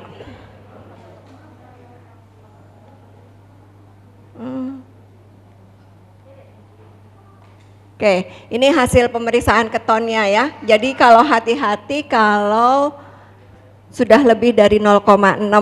Nah kalau sudah lebih dari 1,6 biasanya sudah mau KAD dia ya. Jadi kapan boleh batal? Ini ya, jadi jangan ragu-ragu ya, jangan ragu-ragu ini memang anak-anak kalau rasanya nggak enak, terus cek gula darah hasilnya kurang dari 80, lebih dari 250, apalagi ketonnya positif, terus kemudian setelah koreksi masih tetap tinggi, sebaiknya puasanya tetap dibatalkan ya. Karena kita nggak mau puasa kita juga membahayakan diri kita. Tadi dikatakan ya, nggak boleh membahayakan diri kita. Ya, disayang ya. Oke. Nah, ini kalau lagi sakit. Kalau lagi sakit nih, ini sering banget kalau anak lagi sakit, anaknya nggak mau makan, insulinnya dikasih atau enggak? Tetap dikasih ya, sering sekali ini yang jadi ragu-ragu ngasihnya justru masuk rumah sakit karena anak yang nggak mau makan, anak yang muntah dipikirnya karena nggak ada makan jadi insulin nggak dikasih akhirnya masuk rumah sakit. Padahal pasiennya udah pasien lama ya, tetap aja mungkin dengar dari siapa jangan dikasih akhirnya masuk IGD. Yang penting kalau seperti ini cairan ya, jangan lupa cairan karena tadi disebutkan Dokter Hida hati-hati juga terhadap dehidrasi. Kalau dehidrasi itu nanti gula darah cenderung tinggi dan risiko untuk KAD jadi lebih besar ya. Oke. Nah, jadi periksa gula darah aja jadi lebih sering. Gula darah, cek gula darah tiap 2-3 jam ya periksa. Kemudian kalau tinggi koreksi masih 2 kali koreksi, cek keton atau telepon dokternya deh ya. Lanjut. Ini tadi periksa keton sudah ya. Nah, ini apa yang dilakukan? Ah, ini biasanya sudah di rumah sakit ya kalau cek keton. Ada yang cek keton di rumah? Ya, patokannya kalau cek keton kalau sudah lebih dari 1,5 kita udah harus lebih intensif lagi. Jadi hati-hati memang kalau gula darahnya tinggi koreksi minum yang banyak ya. Terus habis gitu 2 jam cek lagi, kalau tinggi koreksi lagi. Tapi kalau masih tetap tinggi anaknya makin lemes, dah ke dokter aja, telepon dokternya atau ke rumah sakit. Jadi cairan, insulin bolus ekstra ini dosisnya nanti ya, dosis koreksi nanti kita sudah ajarkan. Terus kemudian monitor gula darah dan keton tiap jam dan teruskan cek sampai gula darahnya masuk ke target kembali dan ketonnya jadi negatif. Harusnya seperti itu ya. Oke, mungkin itu dari saya, jangan hentikan insulin. Nah, kapan ke IGD atau ke dokter kalau nggak tahu sakitnya apa? Kalau anaknya kecil, kalau terus-terusan masih muntah, anaknya makin lemas, gula darah udah dikoreksi masih tetap tinggi. Ya, oke ya. Gula darah sulit naik atau masih hipo terus ya. Oke. Jadi ini ada yang semuanya punya nomor telepon dokter? Ada yang punya nomor teleponnya Prof. Aman? Enggak punya. Prof. Aman mana? Dokter Nina punya? Dokter Frida punya? Punya dong, harus Dokter Nina ya. Saya ada yang punya? Pasien saya kayak nggak ada di sini. Boleh punya, saya juga boleh, silakan ya nanti. Terus Dokter Adit, pasien Dokter Adit mana? Oke, punya telepon Dokter Adit. Ada yang pasiennya Dokter Bina? Wow, punya Dokter Bina ada semua nomor telepon? Nggak ada. Oh, Dokter Bina susah. Ayo Dokter Bina. Katanya Dokter Bina mana? Dokter Kalem katanya nggak punya nomor HP-nya, Dok. Dokter Bina kasih nomor teleponnya ya. Dokter Adit sudah, Dokter Nina sudah. Ya. Oke. Itu mungkin dari saya. Selesai ya. Terima kasih. Selamat berpuasa semuanya dari saya. Mohon maaf ya kalau ada kesalahan ya. Selamat berpuasa, insya Allah aman puasanya ya. Assalamualaikum warahmatullahi wabarakatuh.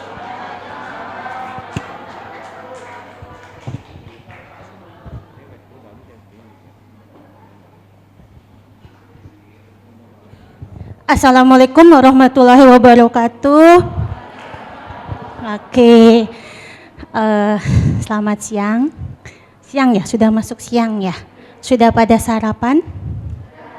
Sudah pada snack? Sudah hitung karbo? Sudah hitung karbo? Pokoknya kalau ngelihat Retno pasti ngelihatnya makanan. Ada yang bilang ketemu Tante Retno di sini sudah ada angka karbohidratnya berapa. Oke, mungkin ini yang terima kasih buat panitia memberi kesempatan kepada saya untuk berbagi.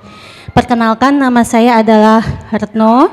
Biasanya orang-orang kalau di Ikadan manggil saya Tante Eno. Ya, Tante Eno. Jadi sekarang karena mau puasa, saya mau berbagi atau berbagi ilmu atau saling sharing. Kalau saya sih nggak mau ngajarin, ya. Ada yang udah ketemu sama saya dan ada yang belum ketemu sama saya. Kalau belum ketemu saya, salam kenal, saya bawel katanya. Oke, sip. Kita mulai. Bismillah.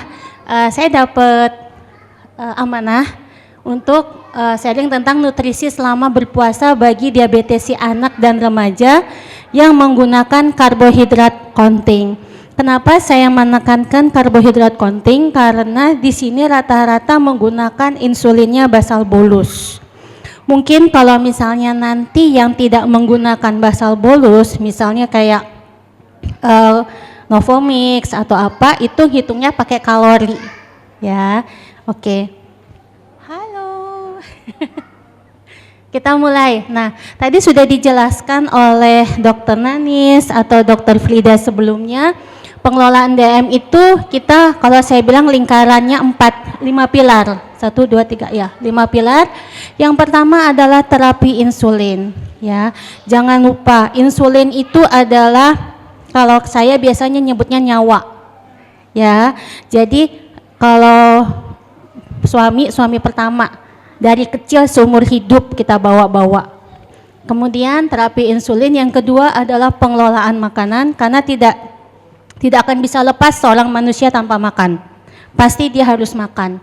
Kemudian yang ketiga adalah olahraga, kemudian yang keempat adalah edukasi, yang kelima adalah monitoring mandiri. Kenapa monitoring mandiri ini sangat-sangat perlu? Karena kita nggak mungkin 24 jam bersama dengan orang tua.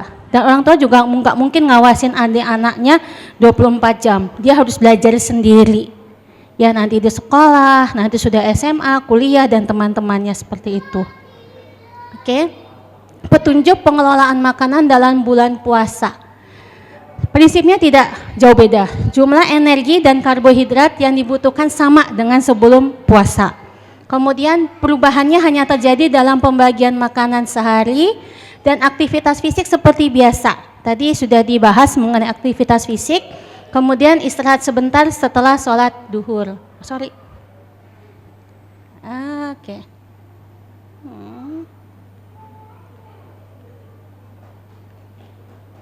Oke. Komposisinya masih sama, di mana komposisi energi itu ada protein, ada lemak, ada karbohidrat. Di mana karbohidrat itu kita ambil sekitar 50-55%. Kemudian lemak itu adalah 25-35% dari total kalori. Kemudian protein adalah 15-20% dari total kalorinya. Oke, pengaturannya adalah karena kita berpuasa otomatis kita hanya makan 2 kali, yaitu hanya sahur dan di buka puasa. Nah, jenis makanannya nanti harus kita perhatikan, jumlah makanannya juga harus diperhatikan, dan yang pasti adalah patuhi 3J, jenis, jadwal, dan jumlahnya. Nah, ini kenapa saya ngomong tentang karbohidrat, kembali lagi karena rata-rata di sini menggunakan basal bolus. Jadi pembagiannya, kalau sahur itu adalah 30% pada saat sahur dari total karbohidrat. Kemudian kalau sebelum imsak itu adalah 10%.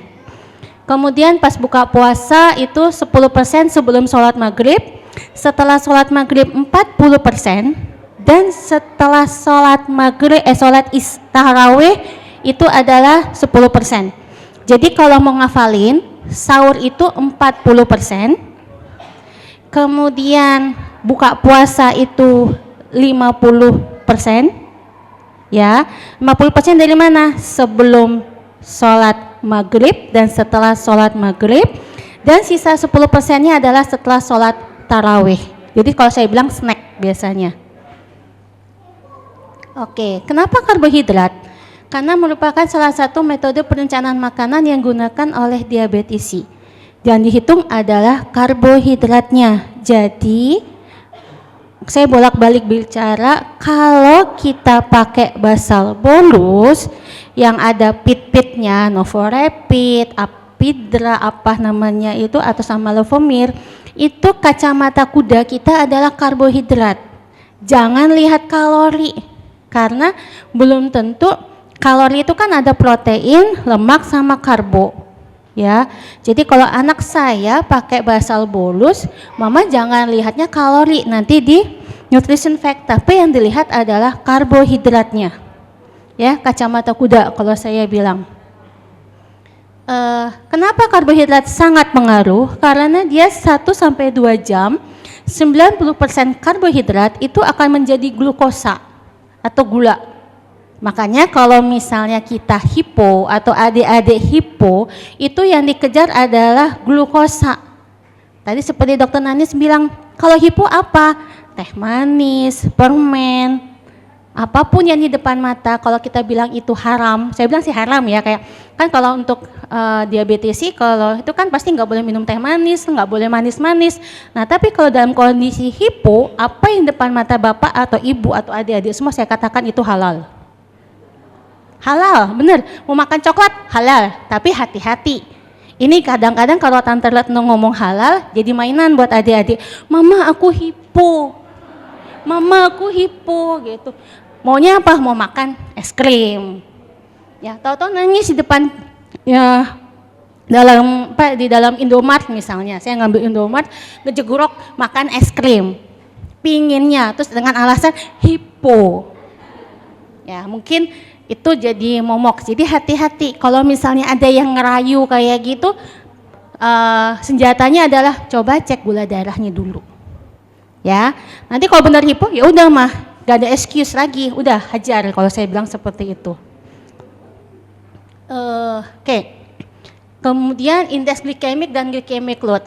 Indeks glikemik adalah ranking makanan berdasarkan kemampuan kecepatan dalam melepaskan glukosa. Jadi misalnya kita makan coklat, seberapa cepat sih glukosa dari coklat tadi dapat menaikkan kadar gula darah kita. Itu namanya indeks glikemik. Kalau glycemic load adalah efek makanan tersebut terhadap glukosa. Nah, sebenarnya ini tidak menjadi patokan. Karena kalau kita makan makanan yang indeks glikemiknya rendah pun kalau banyak ya jadinya tinggi juga. Tapi ini hanya untuk pembelajaran kita bahwa ada loh bahan makanan yang harus kita lihat untuk indeks glikemiknya yang harus rendah. Oke, penelitian mengatakan bahwa suatu bahan makanan atau pangan indeks glikemiknya rendah dapat memperbaiki pengendalian metabolik pada diabetes. Kemudian dengan IG yang tinggi, dengan panganan yang memiliki IG yang rendah dapat memperbaiki pengendalian indeks glikemiknya juga. Jadi indeks glikemik juga bagus juga sih.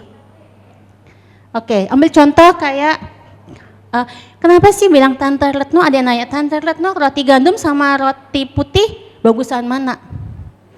Kalau saya bilang roti gandum. Tapi itu tadi kenapa? Karena indeks glikemiknya lebih rendah. Tapi momoknya doyan apa enggak? Dibeliin yang bagus tapi ternyata anaknya enggak suka, akhirnya jadinya larinya kemana-mana gitu. Jadi yang harus tetap diperhatikan juga. Nah, antara Retno nasi merah sama nasi putih bagusan mana? Bagus nasi merah. Kenapa? Karena indeks glikemiknya lebih rendah. Tapi satu lagi, suka apa enggak? Gitu. Enggak. Nah, seperti itu. Nah, untuk buah-buahan yang paling bagus adalah memang buah pir. Jadi sebenarnya makanan atau buah yang indeks glikemiknya rendah adalah yang dimakan bersama dengan kulitnya.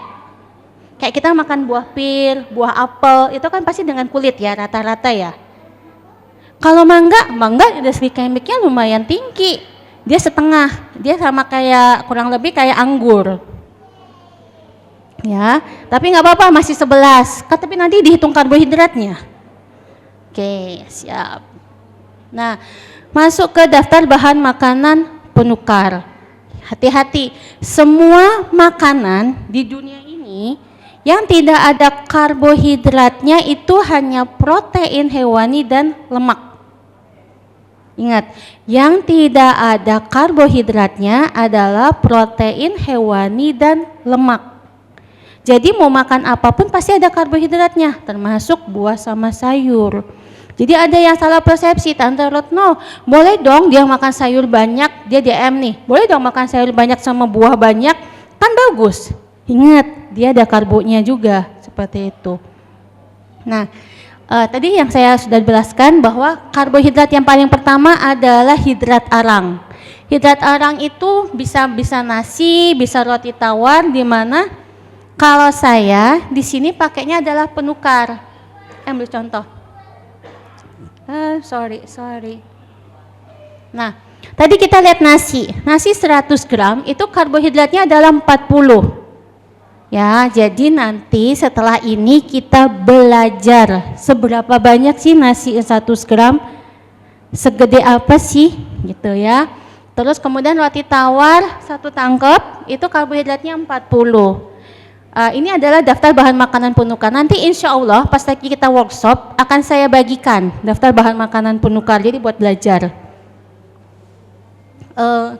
Ini karbohidratnya bisa nasi, bisa kentang, bisa roti. Jadi ada yang bilang, Tante Retno, saya makan nasi pakai balado kentang. Dia lupa kentang itu ada karbo. Kenapa masih tinggi? Ya karena ada karbonya gitu. Ya, Tante Retno, saya makan nasi pakai mie. Sama juga bohong, karbo juga. Itu saya tuh biasanya nasi pakai mie. Kelihatan kan dari berat badan. Protein hewani, tadi sudah saya jelaskan bahwa protein hewani tidak ada karbohidratnya. Ya. Oke. Kalau nabati, tempe, tahu, kacang-kacangan itu ada karbohidratnya. Ya. Dimana kalau tempe 50 gram itu 2 potong kayak kita makan pecel lele, pecel ayam. Kan dapat 2 potong tuh. Nah, tempenya itu sebanyak 8 gram karbohidrat. Itu sama saja kita kalau makan tahu Cina atau 2 tahu yang pecel lele, pecel ayam juga, nah itu sama, itu 8 gram karbohidrat. Nah, kalau sayuran itu dia karbohidratnya sebanyak 10 gram per 100 gram. 100 gram itu seberapa banyak sih Tante? Kalau saya bilang sih 1 gelas aqua, maaf saya sebutin brand, 1 gelas aqua yang 500 ml itu tanpa kuah, itu kita isi semua, misalnya sayur bayam, ambil sayur bayam, itu isinya tok 1 gelas aqua 250, itu kurang lebih beratnya 100 gram. Karbonya berapa? Sekitar 10. Nanti ada di penukar, semuanya ada. Nah, sama kayak buah-buahan. Nah, buah-buahan juga sama, dia karbohidratnya kurang lebih 12. Nah, saya menggarisbawahi kurma. Kurma itu 3 buah, dia 12 gram karbohidrat. Sama kayak misalnya kita makan pisang Ambon. Nah, sama kayak susu. Kalau susu saya minta tolong untuk dilihat nutrition fact-nya. Ya, lihat, ambil contoh nanti saya jelaskan gimana cara membaca. Oke, minyak nggak ada. Nah, makanan selingan buat tazil atau buat setelah ini. Perhatikan, contoh kue. Tadi kalau kita makan 2 apa tuh tadi? Kue lumpur. 2 buah itu kalorinya sebesar 250 dengan karbohidratnya 32. Sama kayak kita makan pastel. Pastel 2 itu karbohidratnya 20. Kemudian kalau misalnya pisang goreng Pontianak, nah tuh gede tuh, nah karbohidratnya 30, gede karena gede gitu. Jadi hati-hati karena pakai tepung lagi. Makanya saya rata-rata kalau ada yang mau makan, Tante Retno kalau misalnya saya mau bikin pisang goreng tapi biar karbohidratnya enggak tinggi gimana caranya? Saya bilang nggak usah pakai tepung, nggak enak dong. Ya kalau mau enak ya harus karbohidratnya juga harus ditambah seperti itu. Oke, risoles itu 23 gram karbohidrat. Tadi snack yang dapat kan snack? Oke, nanti kita masukkan. Nah, ambil contoh. Kita boleh belajar contoh. Seandainya seorang anak kebutuhan kalorinya sudah dari dietitian atau dari dokternya dikasih 2000 kilokalori. Karena kita ngomongin karbohidrat, dari 2000 kalori, tadi saya udah ngomong 50% adalah karbohidrat, kita dapat adalah 250 gram. Anggap di sini, disimpan di sini, 250 gram satu hari buat anak saya, atau buat saya kalau untuk yang diabetesi. Nah, kemudian lihat rasio insulinnya berapa karbohidrat. Sudah tahu kan rasio insulin berbanding karbohidrat masing-masing? Ada yang belum? Belum? Nanti tanya sama dokternya ya, novorapidnya berapa, karena biasanya dari situ kita tahu. Tapi Mama tahu kan novorapidnya berapa pagi, siang, sore, tahu kan?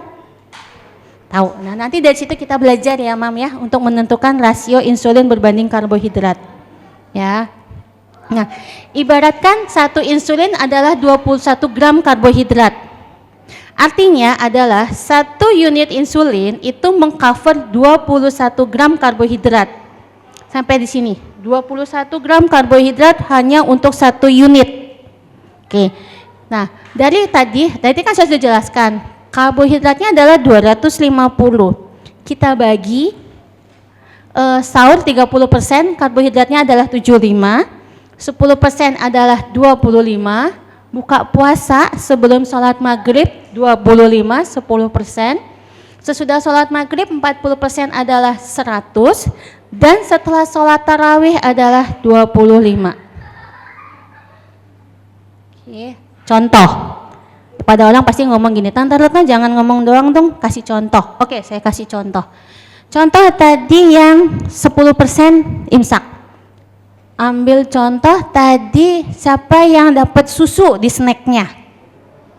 Coba dilihat karbohidratnya berapa. Ayo. Susu Milo 11. Ada yang bisa baca? Ada yang belum bisa baca? Dapat 11 dari mana? Dapat? Jumlah total karbo ya, yang dilihat karbo 11. 11 ya. Ya sama ya, 11 ya, udah pada tahu ya. Oke. Kalau misalnya dia imsaknya dapatnya 25. Berarti dia bisa dapat susu Milo berapa banyak? 2 gitu. Ya kan? Enak 2. Jadi nggak usah pusing-pusing. Nah, terus nanti makan sahurnya 30%. 30%-nya tadi berapa? 75. Nah, 75 itu tadi nasi 100 gram 40. Saya bikin 60. Dapatnya nasi sama lauk ayam goreng, telur puyuh sama buah. Sahur nih ceritanya. Kemudian buka puasa saya ambil kolak buah. Kolak buah atau kolak pisang. Nah, itu dari di sini yang dilihat hanya pisang. Ya, pisang kepok. Kemudian setelah sholat maghrib dapatnya adalah 100. Nanti kita belajar, ya. Kemudian setelah sholat tarawih dapat risoles 23 gram. Oke. Kalau yang pegang nabati, ada yang punya megang nabati? Nah, coba dilihat karbohidratnya berapa?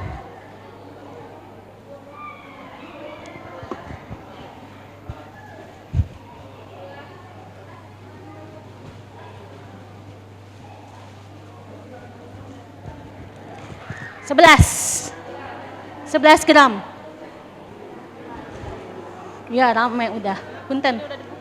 Nggak apa-apa. Pinjam ya. Oke.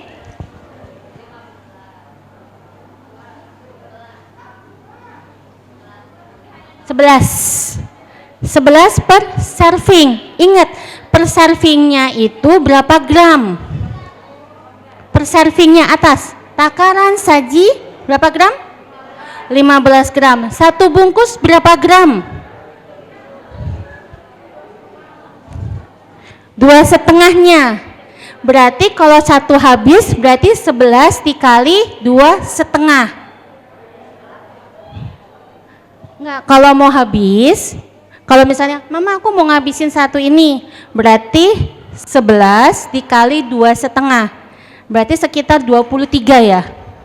Jadi satu nabati itu kalau habis itu 23 gram karbohidrat. Jadi hati-hati cara membaca takaran saji. Ya, 11 itu bukan satu, tapi 11 itu setiap 15 gram berat dari nabati. Kemudian ada yang sudah punya dapat sari roti? Nah, berapa gram karbohidratnya? Ya nggak apa-apa keju. 31 gram. Oke, 31 gram satu. Iya. Tante Retno udah min soalnya. Satu bungkus. Habis. Lapar. Oke, sip. Ambil mama, punten. Oke. Jadi kalau misalnya takaran sajinya di situ ada tulisan adalah 31 gram karbohidrat per 60. Kalau yang ini, kalau ada yang pegang saya yang kayak sandwich, berarti dia takaran sajinya adalah 19. Kalau yang dapat ini. Ada yang dapat yang beda? Coklat. Berapa gram karbohidratnya, Mama?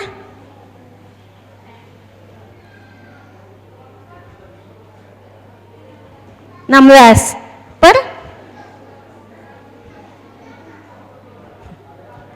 masih bingung. Oke, nanti kita ada workshop, kita belajar lagi kumpas tuntas ya. Kumpas tuntas sampai khatam. Oke, lanjut. Nah, ini saya ajarin cara membaca. Tips membaca label adalah satu, perhatikan urutan komposisi dalam produk tersebut. Yang kedua, perhatikan jumlah takaran sajinya. Yang ketiga, perhatikan jumlah karbohidratnya. Kemudian lemak dan trans, perhatikan kadar persentase AKG dan perhatikan informasi mengenai nutrisi yang spesifik. Spesifik ini artinya kalau ada gula. Kan kadang-kadang di susu itu ada gula ya, ada tambahan. Tante Retno kok ada tambahan gula 15 gram. Ini artinya apa? Hati-hati. Kalau dalam setiap kemasan ada, kalau ada tambahan gula lebih dari 10 gram, itu kita tambahkan 1 unit insulin. Ya, patokan saya kayak gitu buat jaga-jaga. Karena saya masih berpendapat bahwa 1 unit itu sama dengan 15 gram karbohidrat. Jadi kalau mama ngeliat, oh ini ternyata lebih dari 10, tambahkan 1 unit aja hanya untuk menjaga-jaga. Oke. Sorry. Nah ini kalau tadi yang saya kenapa suka susu beruang, karena susu beruang itu dia lebih jelas menurut saya. Jadi ambil contoh, kita di sini ngambil susu beruang yang lumayan gede, di mana dia 1 kaleng 195 gram, karbohidratnya kita lihat, dia 9,2.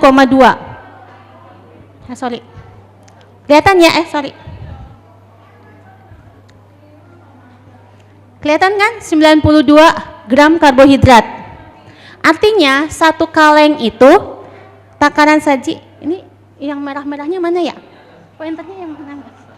Yang ini? Yang atas bisa, bisa. Oke, siap. Ini artinya yang kita lihat adalah 1 kaleng. 1 kaleng, takaran saji 1, karbohidratnya 9. Jadi cara bacanya seperti itu. Sama kayak tadi susu Milo. 1, beratnya berapa mili, karbohidratnya berapa. Gitu ya.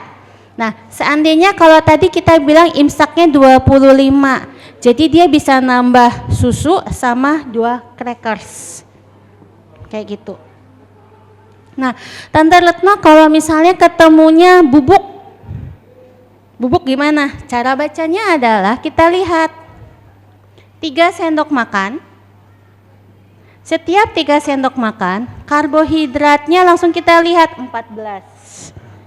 Ya, jadi artinya dalam tiap 3 sendok makan itu memiliki 14 gram karbohidrat. Ya, jadi Tante Retno kalau aku mau bikin 4 gimana? Ya udah 4/3 kali 14. Dibuat simple kayak gitu. Kalau misalnya kemudian imsaknya 25, ya udah 14. Berarti 25 dikurangi 14 kurang 16. Tambahin apa? Bisa biskuit. Ya, atau misalnya bisa roti 1 slice. Gitu. Oke. Ini bukan promosi tapi menggampangkan. Kita misalnya makan energen, minum energen 1 saset. Lihat takarannya berapa? Oh, ternyata takarannya 1 saset itu 35 gram. Berarti satu jumlah sajian. Karbohidratnya berapa? 24. Berarti kalau buka puasa cukup 1. Jadi misalnya buka puasa di jalan, nggak ketemu apa-apa, hanya ketemu warung biasa. ada misalnya susu, ya udah nggak apa-apa, monggo. Jadi nggak usah dipersulit kalau untuk buka puasa. Kemudian kayak roti, tadi kita ngomongin roti. Nah, roti terkenal nih, takaran saji. Tadi ada yang 60 gram kan? 60 gram, satu pack, karbohidratnya berapa? Oh, 21,3, seperti itu. Cara bacanya seperti itu. Oke, ini saya lewatin aja. Nah, ini yang biasanya buka di jalan, di mall, kongko-kongko, misalnya anak apa namanya zaman now. Saya ambil di sini chat time, ya. Make sure sama chat time nggak jauh beda. Make sure, ya. Make sure, Tante Retno belum dapat make sure ya, mohon izin ya. Chat time dulu ya. Oke. Chat time itu kalau kita ambil yang per milk tea itu dia karbohidratnya 67. Ya. Kalau pakai pearl, kalau yang biasa dia karbohidratnya 44. Kalau yang mango smoothie 55. Wow. Ya. Kalau yang matcha, aku mau yang matcha mah. Nah, ingat 67. Nanti ada semua dia di transparan nanti ada. Oke. Mampir ke Dunkin Donut atau Jeko zaman now. Kanan chat time, mix you, kiri Jeko, depan Burger King. Nah, ini saya ambil kalau kita hanya makan yang glaze. Glaze itu kan sugar rice. Itu karbohidratnya adalah 22. Ya. Kemudian kalau yang di atasnya coklat itu karbohidratnya 31. Itu kalau yang meses, kalau yang coklat semua 40. Ya, sama kayak makan nasi berarti ya. Jadi rugi kalau saya bilang. Kemudian kalau yang frozen donut yang warna-warni itu 32, kalau yang atasnya kacang lumayan banyak sekitar 48 sampai 50. Oke, nah ini kalau misalnya bukannya membolehkan makan mie ibu-ibu, saya menuliskan mie dan kami di snack menaruh mie adalah biasanya kalau dalam keadaan emergency. Ya, ibu-ibu pasti sudah tahu kalau bangunnya siang pasti yang jadi andalan adalah Indomie. Ya, Indomie atau apa. Nah, bisa nanti dicek di nutrition fact-nya. Kalau saya ambil satu bungkus mie goreng jumbo, itu dia 80 gram karbohidrat. Kemudian 80 berarti kalau tadi dia sahurnya cuma 75 berarti hanya makan satu. Kemudian kalau yang mie goreng dia 54. Kalau yang samyang, ada yang bilang samyang itu karbohidratnya lumayan tinggi sekitar 85 sampai 90. Kalau mie sedap itu adalah 60 gram karbohidrat. Intinya adalah baca nutrition fact-nya. Oke, jangan lupa minum air putih. Ya, jangan sampai dehidrasi. Seperti itu, 8 gelas. Sekian dan terima kasih, selamat menunaikan ibadah berpuasa.